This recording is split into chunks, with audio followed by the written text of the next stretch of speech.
This minute of Skate the Infinity starts with Reki munching on a chippy. And ends with Lunga explaining to Reki why he moved back to Okinawa. This is minute 20 of episode 2. Awesome for the first time. Almost snowfall.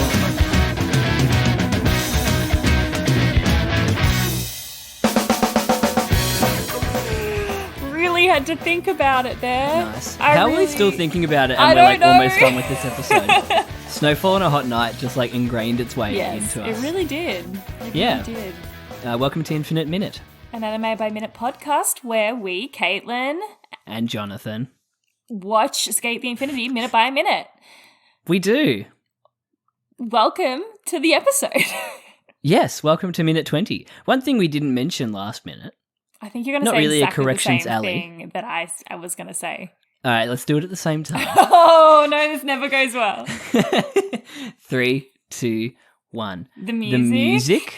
Ah! Stop it! The music. Yes. Is pretty fun. One word at a time. The music is the music from the eye catchers. The middle bits. Yes, that's what I thought. It's got the kind of vibe, yeah. Down. Yes. But moist sticker. I can hear the moist sticker, even though it's not there. Yes, I can also hear it too. Yeah. Yes. We didn't mention it. We didn't mention it. I think Naughty we got us. I think that is I guess the disservice we do ourselves when we rewatch them as we're talking about them is that we have them on mute, obviously, so that we can hear each other talking and things like that. Yeah. And then we go back and we watch the next minute and we're like, oh, there's music in this scene. I completely forgot there was music. This is what I did, at least, when I went back and watched this when I started watching this minute.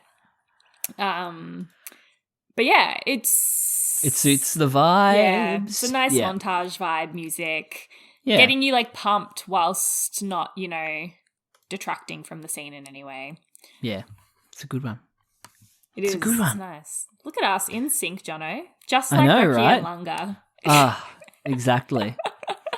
Although there's a bit of, I think a bit of, not tension, but like a bit of friendly banter towards the end of this minute. Before it gets a bit serious. Yes, which I have thoughts about that end conversation, but we'll get to that when we get to it. Yes. Okay. Yeah. I thought the animation of Lunga balancing on the board was really cool. Yeah. As much as we need new adjectives. I like that he does the little the bend forward to balance, almost like a toddler. The counterweight. The toddler balance that they do when they are learning to walk kind of thing. I'm realizing as well, like Lunga really is goofy. Like it would be so goofy to do an ollie that way, wouldn't it? If you're pushing with the right, it just feels so whack. Yeah. I don't know. I'm also does he put? This is a question I have. Does he have his feet in the stirrups? Well, because he doesn't. I can see right now that he doesn't have them in the things. Well, I think he's taking the advice that Reki gave him. Yeah. That, P.S. It won't work if the feet are strapped down. So don't even think about it, buddy boy, or something to that effect. That's still a what Nawali guy. It's still not my favorite line of this whole episode so far. Wow. There you go. I couldn't even think of my favorite line. Think about it. Think about it a lot. Now I'm just thinking about that. He's not using the stirrups for the ollie. I think he needs to learn how to do it like hyperbolic time chamber style. What? If that applies. It doesn't apply, so I won't try to explain it. It's from Dragon Ball Z. Oh. Yeah. Wait, is that where they learn to train in the low gravity and stuff like that? Or they go. It's a chamber in Master Popo's domain. Yeah. Yeah, and they go inside and time dilates in there. Oh. So more time passes in there than outside, so they could get extra time for training. Oh, so they can train for a year, but it's really only a couple day of minutes something. or something. Yeah, it's anime as fuck. Oh, I kind of remember that, to be honest. Yeah, Like, I have a really vague memory of that, and I probably I have think not they watched do that show in a use really it during long the time. Frieza saga.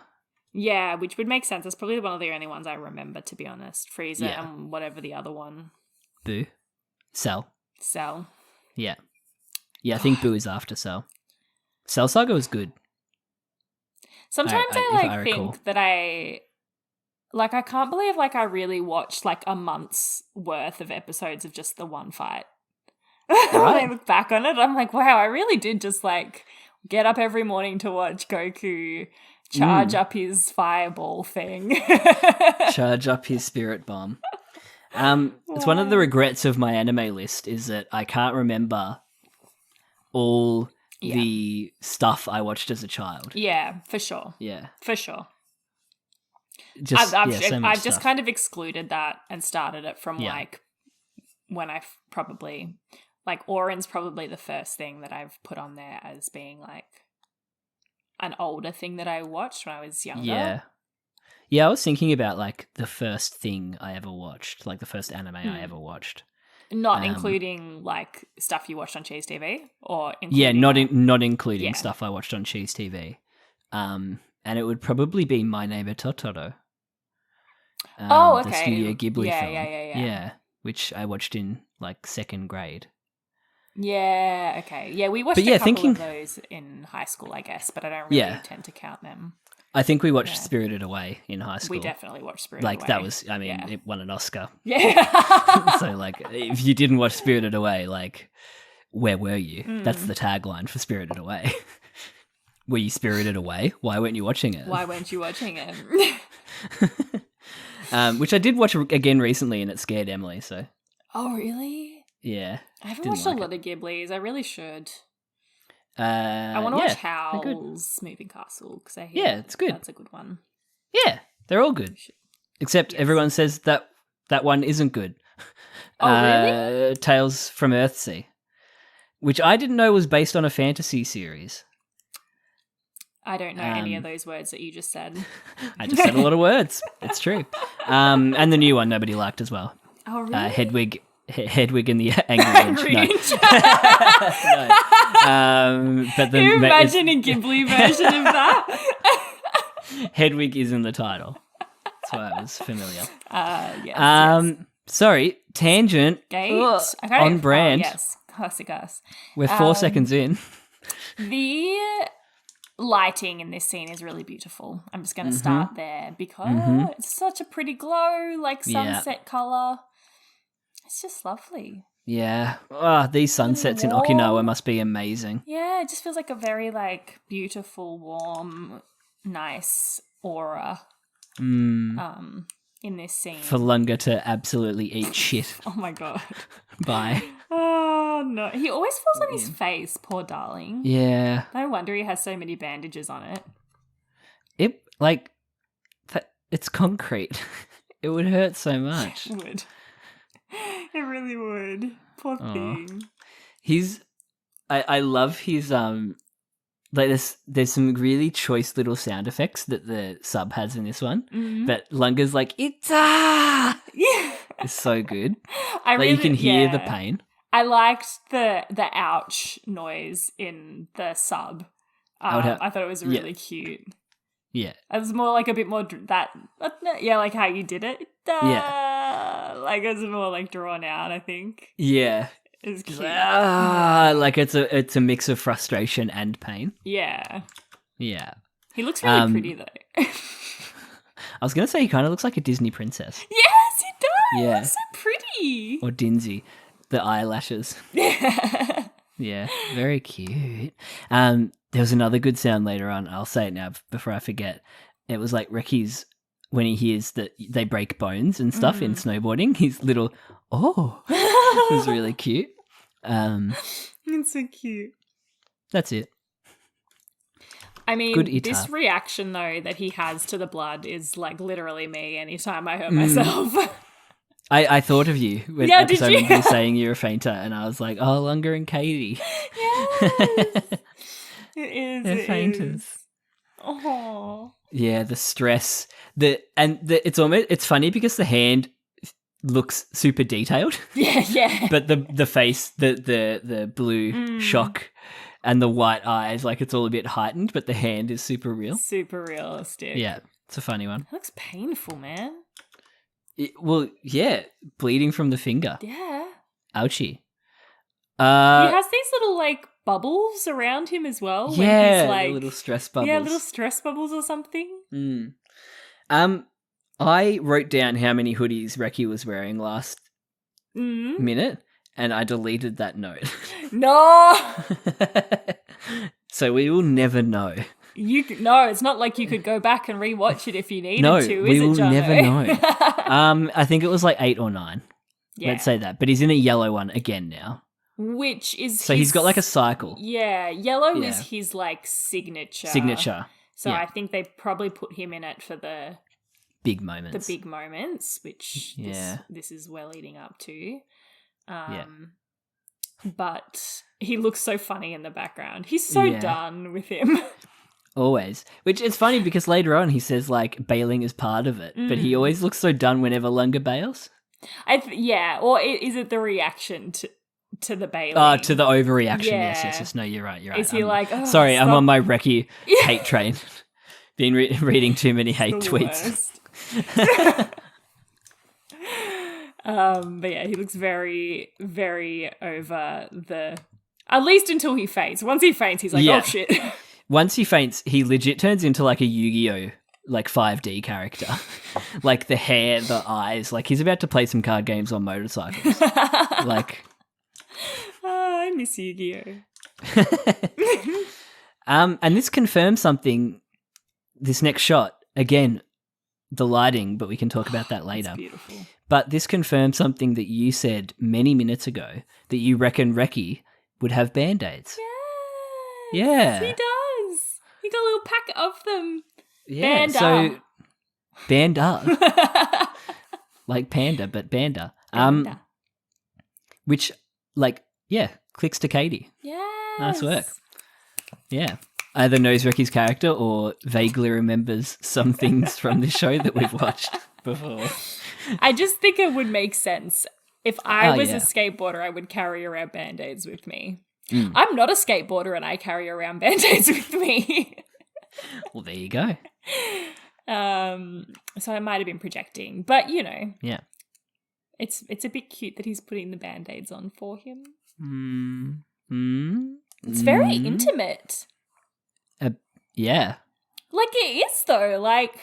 Well, if they were using the same sauce last minute, that would have been an indirect kiss. That's true. That is weren't, true. So... Wait, did you see that in the when they updated the Blu-rays? Everyone was freaking out because they put in an indirect kiss. Yeah. Oh my God, that was that. So good. Yeah, they drink from the same water. Yeah. I remember that. They were like, they added it in. This confirms it. Which, I mean, yes, it does. Yes, it does. Absolutely does. I'm not joking. It does. I always I like intimate, putting into... well, I plan on putting this into a future fic. Well, a fic a whip. But you're hearing it here first. You're hearing it here first. But someone dressing someone else's wounds is always like super intimate, I think. If you hurt yourself, and I think it's a really nice moment of bonding between these two. I like that. I've never thought of it like that, I don't think. But looking at this shot and the way it's framed, it kind of is.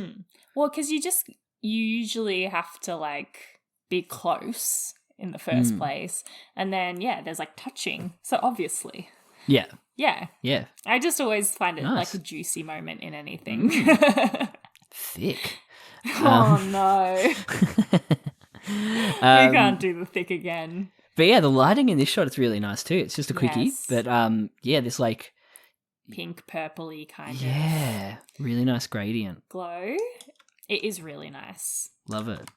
Is it worth taking a screenshot of this intimate moment? I think so. Yeah, done. It's cute. I've done it. Yeah, especially when you... It's a kind of a weird shot, this next one, because there's some stuff in it that's like super sketchy. Like the water bottles. Yeah. the backpacks, Yeah. that kind of stuff. But it is nice to see like how close they are. Yeah. Yeah, it is. Kind of thing. Yeah. And I definitely get the feeling this is similar to that stair shot earlier on in this episode where it's more about the conversation. Yes. And it's more about the text. So the visuals take a bit of a backseat. Yeah. Yeah. Here. They are sitting on the same step now. They are. Storytelling symbolism. through step position. I love it, yeah. But also Reki looks kind of chonky the way he's sitting. Like it's a bit like Chungus Reki. Big Chungus Reki. Aww. Maybe I'm just projecting. No. But I love that rite of passage, like bailing is a rite of passage. Yeah. I feel like getting a blister is a rite of passage for running. Yes. Or wearing heels. Yeah. Yes. Exactly. One or the other. Running in heels, forget about it. Yeah. But yeah, it's a great little moment of him like kind of passing the torch on. Yeah. And it's kind of like being like, it's not a bad thing. Like bailing's not bad. So keep bailing, my friend. I love that. Yeah, that was line. really cute. Yeah. Nice little jokey moment. His little laugh is really adorable. Yeah. Or is he hiding something with laughter? It seems so pure, right? It does, yeah. Yeah. Yeah. He's really just having a good giggle. I think this might sound a bit mean, but I think the subtitles are a little bit clunky in this conversation. Yeah. I was thinking the same thing. Yeah. But I think the dub does a really good job of fixing, or not fixing, but just making it a bit more yeah. I don't know. It makes the conversation make a bit more sense. Yes, I agree with you because like he does the thing about like what does he say in the subs, like don't act like you're not involved. Yeah, you make it sound like you're involved or something, and whereas the dub translated that as like don't act like you don't bail. Yeah, exactly, which makes a bit more sense in the context of the conversation. Yeah. It's like they missed the context in the Funimation subtitles. Yeah. Which, they're on a turnaround. Oh my gosh, yes, absolutely. And a lot of the times it would be like direct translation or whatever. Like they would just, I mean, I actually have no idea how translation works for subtitle writing, but yeah. Mitch linked me a really good series by a guy on Kotaku where he basically translated like the first disc of Final Fantasy VII. Wow. And like not translated it, but he played it in English and he played it in Japanese and he compared the two texts. Yeah, right. And basically pointed out slight differences in places, pointed out like major differences in places, different characterization and stuff like that. And I've been thinking about that a lot more with this, which is, I was talking to you before we recorded. I was trying to look up like what Lunga actually said in the Japanese when he was talking about his mother relocating. Because I loved the English line where it was my mum needed the comfort of her hometown. Has so much more like depth and nuance than like my mum's from here. Yeah. Yeah. And it made me think that maybe that is the direct translation, but some of those characters or some of that Japanese has more nuance or has more depth to it because there's so many multiple meanings. Yes, yeah. No, I know what you mean. Sorry to go on a bit of a tangent, but like what I'm saying is I agree with you. I think there's some nuance here that we miss in the subtitle translation that we kind of gain a little bit back in the localization. Yeah. I saw actually, this is a bit of a tangent, not really a tangent, but sort of, but a lot of people were saying, I don't know if you watch Squid Game or not. Not yet. No, but a lot of people that can speak Korean were saying that a lot of the subtitles missed a lot of context that, like, if you understood Korean, you would pick up on other contexts that wasn't in the subtitles. And I just, it's interesting. Like, sometimes you're just not going to get everything from that you would have got if you hear it in the original language. For sure. So it is. It's very interesting. And it must be difficult. It must be so hard. And especially with those ones where it's like it is on a time limit. Yeah. Like, I can't remember, in that Final Fantasy video, he says multiple times, like, the translator did not have a lot of time to do it. And, like, yeah, I think Netflix generally gets a pretty bad rap. Yeah. Sometimes for their subtitles. Specifically translated subtitles. Yeah. Yeah, it's a whole can of worms. Really? Yes, it's very interesting. I'm sure it's not an easy job at all. And you're never going to get everything 100% correct. And no, there's no such thing as a perfect translation. I can barely speak English, so I'm not having a go at anyone. Just no. But it's just another reason observation to learn another language, I think. Yes, yeah. Like, for something to do. Yeah. To get a greater meaning of this world that we live on, like understanding other people's points of views, everything like that. Like, having another language would just, I don't know, double what you know. Yeah. Oh, absolutely. Yeah. Opens up crazy. So much more of the world to you. Yeah. Yeah. Cheaper manga. Priorities. So much cheaper to buy in the Japanese than the English translations. They get hiked up so much over here. They would, yeah. You ever been to Minotaur? Far out. Like $25 for one Don't volume. rat on them. They might want to send us merch in the future when they hear this episode. Sorry, Minotaur. We love you. Anyway, this is what we always do when we get deep conversations. I know. Character building moments. We just talk shit. I know. I know. It's such a nice moment. This shot of Reki is really beautiful. He looks really lovely. And all right, let me get it back. Take a screenshot. Is it the one after Lunga? Yeah, it says it's like that in snowboarding or something. Or snowboarders pretend they're perfect as well. Yeah, that's it. I'll grab that. That's another one that was a bit funny. Like it said it's like that in snowboarding too, or something in the subtitle. But then he said, "Oh, snowboarders pretend they're perfect as well," or something like that. Like, it just is. Yeah. I think they gave a tiny bit more context in the dub. That just gave that we were missing. Context that we were missing. We're lacking in the before subtitle. Yeah, good pickup. Yeah, it's just interesting. Love it. It's interesting. And I love this sunset shot. So it's pretty. Beautiful. Just the focus shift from the blurry chain in the foreground. They're so good at that. We've talked about it before. They love just stuff in the foreground. Yeah. To make it feel busier. But it also grounds it because you can see the chain in the background as well. Like, it puts us... The clouds are so pretty too. The sky. It's a really beautiful shot. Really it's beautiful. So good. Yeah. So I guess what I was going to say before was that I don't know if the transition to this conversation is the smoothest transition that they could have. Like, I don't know how long they've been hanging out. We've had a lot of hoodie changes, maybe over a week. I would say definitely over a week. I would say like 2 to 3. 2 to 3 weeks, and they've not had this conversation yet. Seems a bit like... It's like the opposite problem from Matcha Blossom. Yes. Like Joe not knowing Carla, that kind of stuff. Yeah, it's like the opposite. Yeah, so it just feels a little bit like, oh, we better have this conversation now because we're going to have it at some point. But I don't know, maybe they are just boys that don't have that conversation. Maybe they just go, hey, let's just like skateboard and we won't talk about why you've moved to town. There's a skateboard and eat chips. Yeah.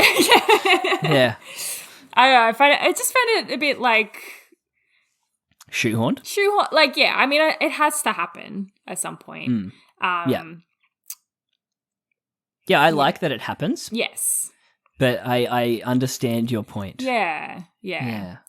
But it is, I mean, it's a beautiful...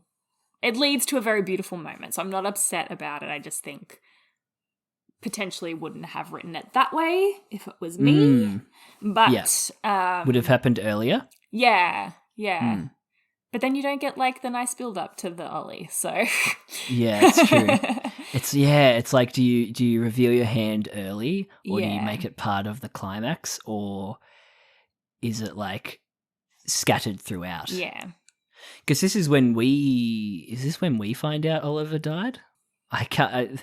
You would think we'd know. We know he's not around, obviously. Yeah. I mean, I think you would have to assume that he's dead. He's dead. Yeah, you would have to. If he left, then Nanako wouldn't still be wearing the ring, and she wouldn't be asking him for help. She wouldn't be asking him for help. So I think they that wouldn't is have a photo of him. Lunga looks really sad. Okay. I think this is obviously the confirmation of that. If we haven't already heard it, I can't remember. Yeah.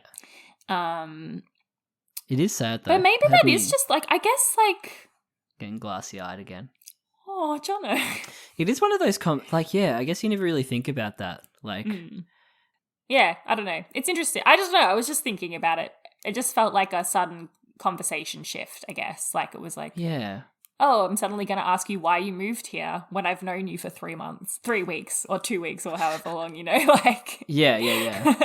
You think he would have asked earlier. But maybe they are just teenage boys, and skating is the only thing on their minds, and that's all they think about. You get that friendship. Yeah.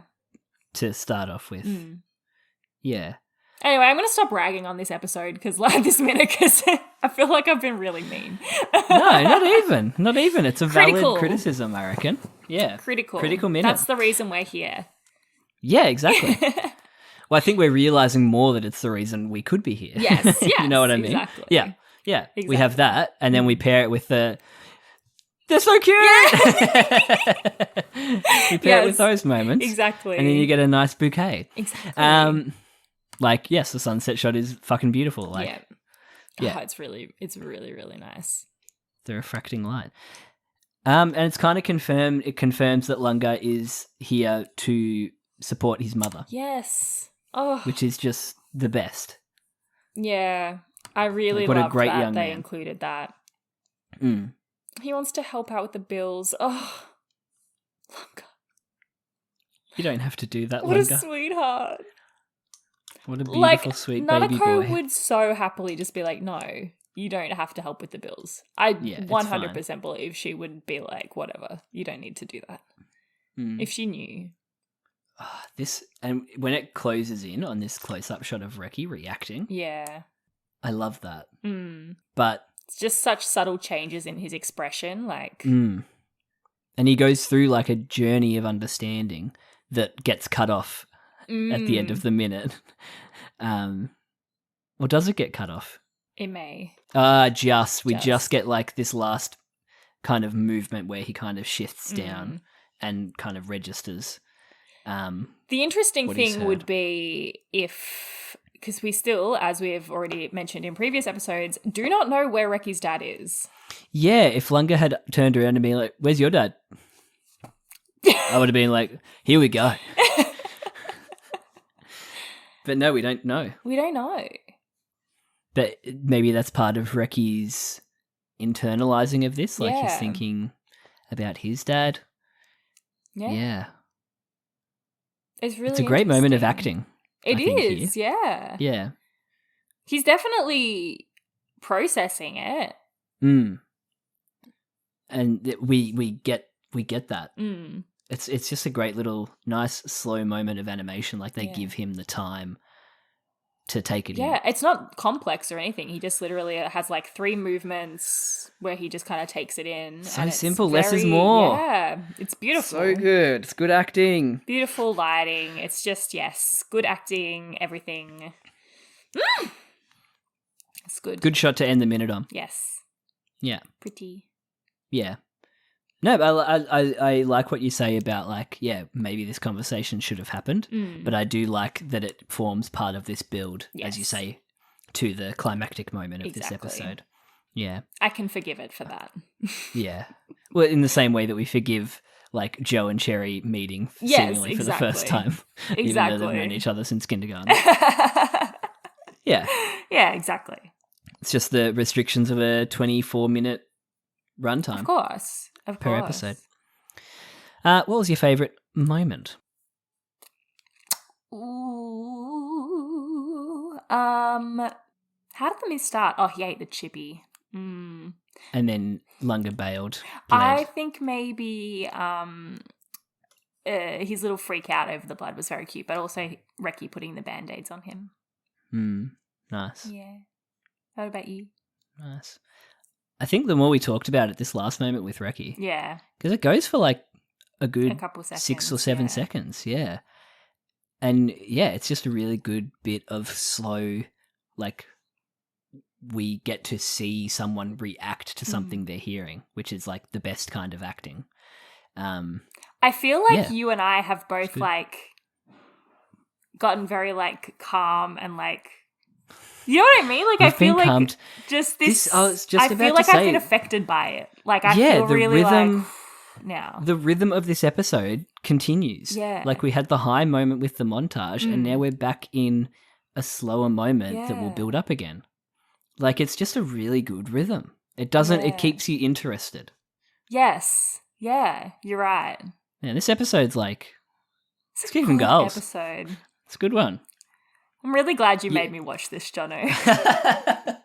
I mean, with a pilot, you need to hook people. Yeah. But with a second episode, you need to keep them. Yes. And I think this is a really good example of that. Yeah. Yeah. Yeah.